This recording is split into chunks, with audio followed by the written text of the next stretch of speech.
కోసం మనం చేస్తున్న ఫండ్ కలెక్షన్ లో అయితే ఒక మంచి గుడ్ న్యూస్ అండి. సో గవర్నమెంట్ తరపు నుంచి ఒక మంచి అప్డేట్ రాబోతుంది రేపు ఎర్లీ మార్నింగ్. అండ్ అలాగే ఇప్పుడు దాకా కలెక్ట్ అయిన అమౌంట్ అండ్ అలాగే డాక్టర్ గారితో మాట్లాడి సో పాపకి ఇంజెక్షన్ ఇచ్చే కార్యక్రమం అంతా కూడా ముందుకెళ్ళబోతుంది. సో రేపు పొద్దున్నే ఎర్లీ మార్నింగ్ ఎంత అమౌంట్ అయితే ఇప్పుడు దాకా కలెక్ట్ అయింది ఏంటి అనేది అయితే మీకు క్లియర్ గా అప్డేట్ ఇస్తాను. సో ఇంకా ఎవరైనా సరే డొనేషన్ చేయాలనుకుంటే సో ప్లీజ్ స్టాప్ చేయండి. సో ఇంకా ఎవరు కూడా డొనేషన్ చేయొద్దు. సో ఈ వీడియోని అందరికీ ముందు చాలా ఫాస్ట్ గా షేర్ చేయండి, చాలా అర్జెంట్ అనమాట. సో ఈ డొనేషన్స్ అయితే ఇక్కడితో ఆపేయవచ్చు.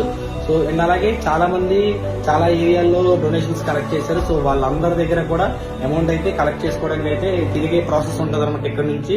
సో ఎవరెవరి దగ్గర ఎంతెంత అమౌంట్ ఉంది ఇప్పుడు అంతా కూడా ప్రాపర్ లెక్క అండ్ అలాగే ప్రాపర్ డాక్యుమెంటేషన్ తో సహా అన్ని సురేష్ గారికి అయితే అప్పచెప్పడం జరుగుతుంది. ఇదంతా ప్రాసెస్ అయిపోయిన తర్వాత అమౌంట్ ఏదైతే ఉంటుందో ఆ పాప ట్రీట్మెంట్ యూజ్ చేసిన తర్వాత ఎక్స్ట్రాగా ఉంటే కూడా దాన్ని ఏం చేస్తాము ఏంటని నేను గతంలో కూడా చెప్పాను. సో